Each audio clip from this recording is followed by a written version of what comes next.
Mungkin di antara teman-teman di sini kan ada yang ditakdirkan untuk menjadi generasi sandwich, dalam artian disiapkan oleh orang tuanya untuk menanggung beban hidupnya sendiri atau bahkan dapat menanggung atau diwariskan hutang piutang orang tuanya.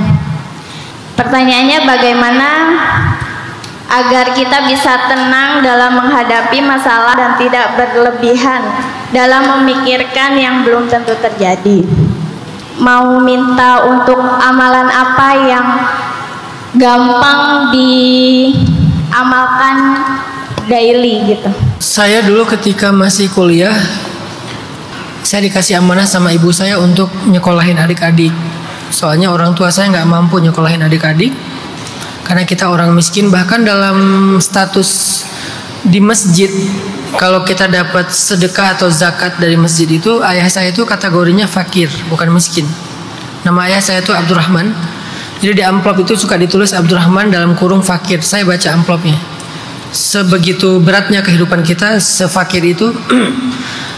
Sehingga ibu saya bilang, abang sebagai anak pertama ya, abang harus jadi ayah kedua di rumah. Jadi bapak, saya manggilnya bapak itu cuma bisa ngasih kita makan. Kalau untuk sekolah bapak nggak sanggup, emak nggak punya kerjaan, abang belajar ngambil tanggung jawab untuk bisa nyekolahin adik. Akhirnya ya dari sejak saya SMA saya nyekolahin 2 adik saya.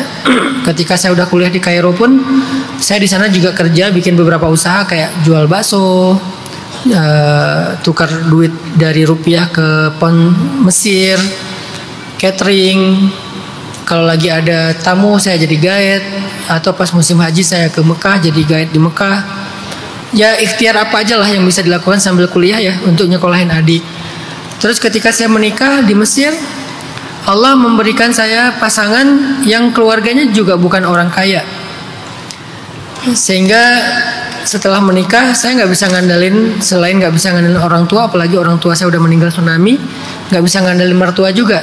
Awal tinggal di Bandung itu saya tinggal di tempat pembuangan sampah, dan waktu itu udah diberikan amanah untuk menanggung untuk menafkahi istri dan anak, dan masih juga membiayai adik yang bahkan dia udah lulus sekolah, nggak kuliah, tapi kehidupan dia butuh ini butuh itu, utang segala macam, masih membiayai. Bapak meninggal menyisakan hutang yang lumayan banyak juga di mana-mana.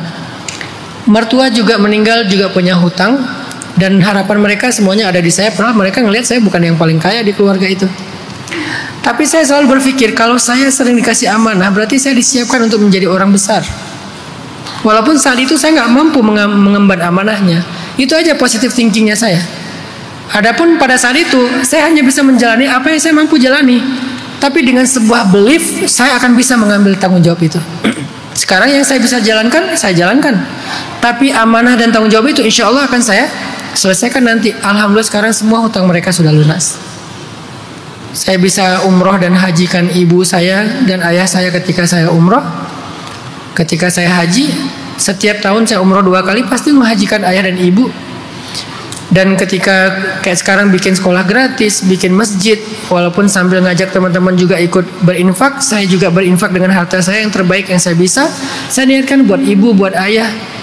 Jadi artinya kalau kita ada dalam kondisi memang diberikan amanah lebih, apapun istilah sekarang, generasi sandwich kah atau apakah, saya melihatnya dari sisi orang yang dikasih amanah banyak.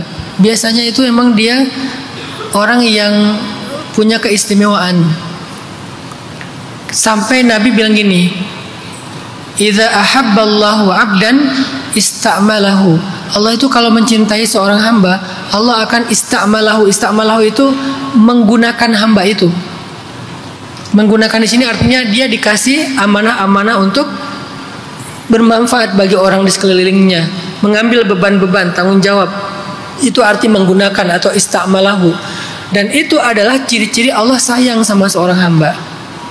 Jadi kalau misalnya kita memang ada di kondisi ista'malahu, kita dimanfaatkan oleh Allah dalam kehidupan kita secara takdir, dikasih amanah ini, dikasih tanggung jawab itu, punya beban ini, punya beban itu kan dimanfaatkan oleh Allah, berarti oleh takdir kan, istamalahu, berarti kita ini insya Allah orang yang disayang sama Allah, artinya orang istimewa. Itu yang saya believe, walaupun faktanya saat itu saya nggak mampu, orang saya masih tinggal di tempat pembuangan sampah di Bandung.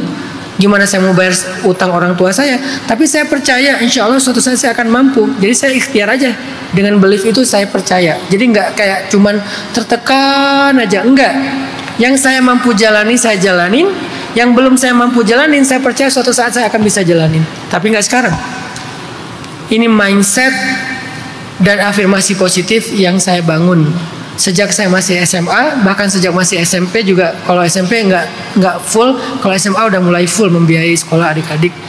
Kalau pas kuliah bukan cuma sekolah adik-adik, juga ibu rutin tiap berapa bulan sekali saya kirim, "Mak butuh apa mak?" gitu. "Ya ini mau bulan puasa di rumah nggak ada kulkas, beli kulkas. Ini kalau kamu telepon dari Kairo, pinjam telepon tetangga nggak enak, malu nak. Boleh nggak kita pasang telepon?" Pasang telepon, walaupun rumahnya rumah kontrak, tapi pasang telepon. Pas tsunami habis semuanya. Jadi kayak ya udahlah, kalau kita dikasih amalan, dikasih amanah dan tanggung jawab, berarti kita istamalahu, dipakai sama Allah.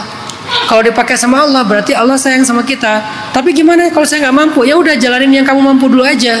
Yang kamu belum mampu suatu saat nanti akan dijalanin, tapi dengan sebuah belief kita bisa kok suatu saat nanti. Sekarang yang saya bisa aja dulu.